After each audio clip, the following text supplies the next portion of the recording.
Bonjour, je suis avec Michael Ranin, le dessinateur de Justice League Dark. Est-ce que tu pourrais nous parler un petit peu plus de ta carrière, de ce qui t'a amené à faire ça?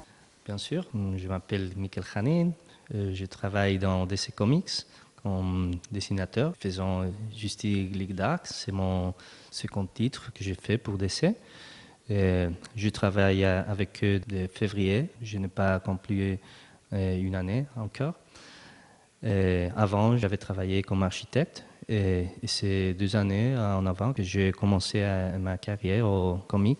J'ai essayé pendant 2 années envoyant mes travaux au Marvel et DC. Et maintenant, de février, j'ai réussi à avoir le travail. Alors, je suis très content. J'ai vu avec Peter Milligan quelques sketchs que tu as envoyés pour le travail sur les personnages. Est-ce que tu pourrais nous parler un peu de la façon dont tu as travaillé pour justement créer ces nouveaux personnages et leur design? Ouais, quand j'étais travaillé en Dead Man and the Flying Raisins, Flashpoint, j'ai reçu pas le scénario, mais l'idée de Justice League Dark. Et j'ai reçu la proposition de faire moi-même le dessin des personnages. Alors on a commencé, j'ai fait une première étage de faire ce que je voulais. Je l'ai envoyé et les éditeurs ils m'ont dit que ce qu'ils voulaient de chaque personnage. Alors et ils ont resté bien avec Jean Constantine ou Madame Xanadu. Et ils ont voulu de changer Zatanna spécialement. Et ils voulaient quelque chose de plus moderne et plus comme Emma Frost ou Catwoman. Donc j'ai fait ma proposition, ils ont aimé, alors on a continué avec ça.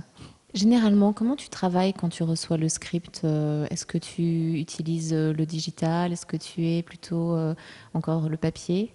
Moi je suis presque 100% digital parce que je suis très habitué à l'ordinateur. Comme architecte, je travaillais toujours avec l'ordinateur, donc c'est plus facile pour moi de même penser les planches, travailler avec le Photoshop et faisant plutôt que commencer les sketchs.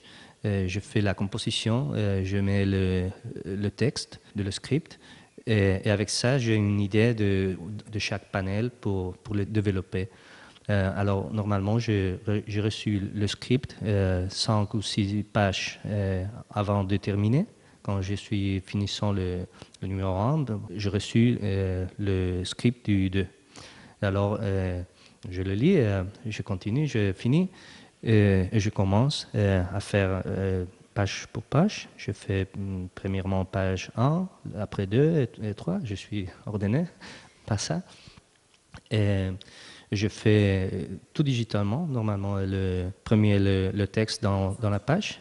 Et non, c'est pas en cintique. J'ai une Wacom Intuos 4.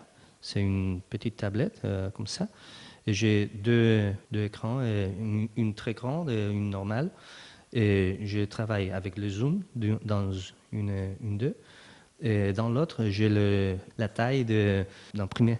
Alors, je vois la taille réelle et la taille écran pendant que je travaille. Pour n'avoir ce zoom qui est travaillant, c'est dans le digital. Beaucoup de fois, ouais, c'est très grand, le dessin est trop de détails. D'accord. Alors, pour éviter ça, je travaille avec des écrans, mais je n'ai pas une synthique. Peut-être je prouvais plus avant, mais maintenant, c'est ça que j'utilise. Et toujours le Photoshop. Tu mets combien de temps à peu près pour faire un numéro? Là, en ce moment, par exemple, pour Justice League Dark, en travaillant de cette façon. Normalement, c'est 4 semaines. Alors, j'emploie la première semaine, c'est pour faire le layout, c'est la composition des pages, crayon, mais très légère, et le texte.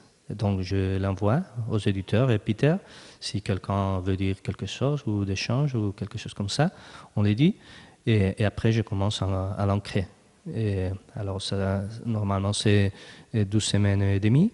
Et la dernière demi-semaine, c'est pour d'échanges ou de l'envoyer au serveur d'essai et tout ça. On a rencontré pas mal d'artistes qui écoutent de la musique, regardent la télé ou ce genre de choses pendant qu'ils travaillent. Est-ce que toi aussi, tu as une habitude comme ça lorsque tu travailles? Non, non, vraiment. Non. Normalement, j'ai justement le Photoshop et bon, j'ai Facebook et Twitter ouvert, donc euh, je tweete beaucoup, je procrastine. Très bien, bah écoute, je te remercie beaucoup, Mickaël. Et puis beaucoup de succès pour Justice League Dark.